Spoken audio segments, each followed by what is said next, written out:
Budgeting.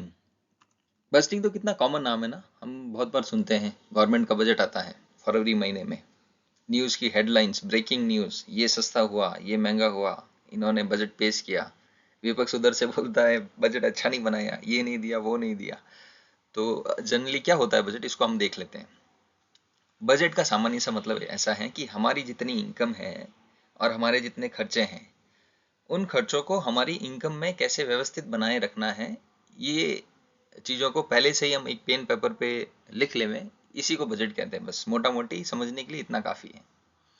तो अभी हम डिस्कस कर रहे थे कि हमारी जो कैटेगरी है, इनकम कैटेगरी, अगर हम लोअर मिडिल क्लास में है तो मिडिल क्लास में कैसे आना है, मिडिल क्लास से अपर मिडिल क्लास में कैसे जाना है, फिर उसमें और ऊपर कैसे जाना है। तो उसके लिए क्या, हमें अपने व्यक्तिगत जीवन में भी कुछ बजटिंग करनी पड़ती है। बजटिंग से होता क्या है कि हम बहुत सारी चीज़ों को व्यवस्थित रूप से बना सकते हैं।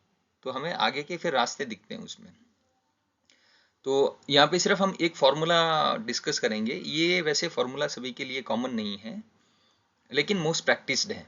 जो लोअर मिडिल क्लास और मिडिल क्लास के लोग हैं और जिनकी एज 25 से 45 के बीच में है, वो इस फॉर्मूला को एप्लीकेबल कर सकते हैं अपने जीवन में। लेकिन फिर भी सभी इंडिविजुअल्स के लिए ये अलग अलग होता है बजट। और बजट सभी जगह होता है, हमारे पर्सनल व्यक्तिगत जीवन में भी होता है। एक फैमिली का भी अपना बजट हो सकता है, एक कंपनी का भी अपना बजट होता है। किसी भी ऑर्गेनाइजेशन हो, सभी में अपना एक बजट होता है। बजट के अकॉर्डिंगली ही आगे की प्लानिंग और वर्किंग की जाती है, क्योंकि दोनों साइड देखनी होती है ना। खर्चा कहाँ से कितना है और पैसा आएगा कहाँ कहाँ से उस खर्चे के लिए। तो हम एक बार ये कॉमन प्रैक्टिस है वो देख लेते हैं। ये स्टडी बेस्ड है, मेरा बनाया हुआ नहीं है, स्टडी बेस्ड है। इसमें 20-30-20 सॉरी 50-30-20 रूल को डिस्कस किया गया है।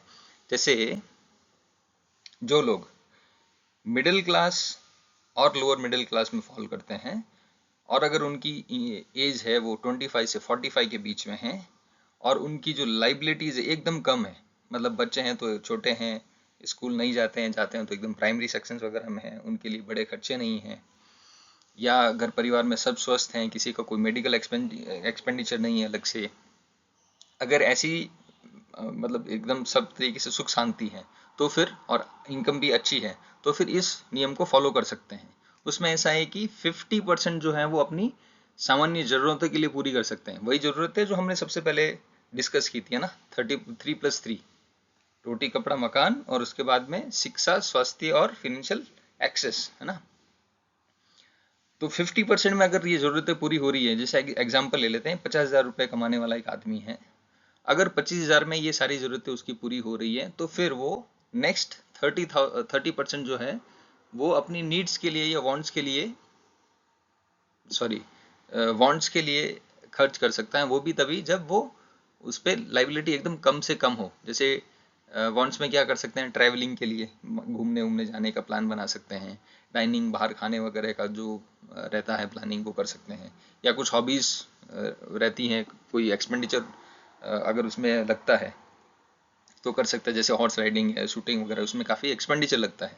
या आप ऐसे कोई क्लब के मेंबर्स बनते हो, जो आपकी एज ए हॉबी आप उसको ज्वाइन करते हो, तो वहाँ पे भी कुछ पैसा लगता है।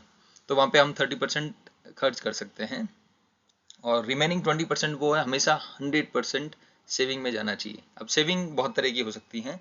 सेविंग हम बैंक में डिपॉजिट भी रख सकते हैं, घर में भी फंड्स रख सकते हैं, इंश्योरेंस करवा सकते हैं, अलग अलग जगह इन्वेस्टमेंट कर सकते हैं, म्यूचुअल फंड में कर सकते हैं, स्टॉक्स में कर सकते हैं, ज़्यादा पैसा है तो प्रॉपर्टीज़ में कर सकते हैं, गोल्ड सिल्वर में कर सकते हैं। तो बहुत सारी जगह पे इन्वेस्टमेंट कर सकते हैं, वो एक तरीके से सेविंग हो गई हमारी।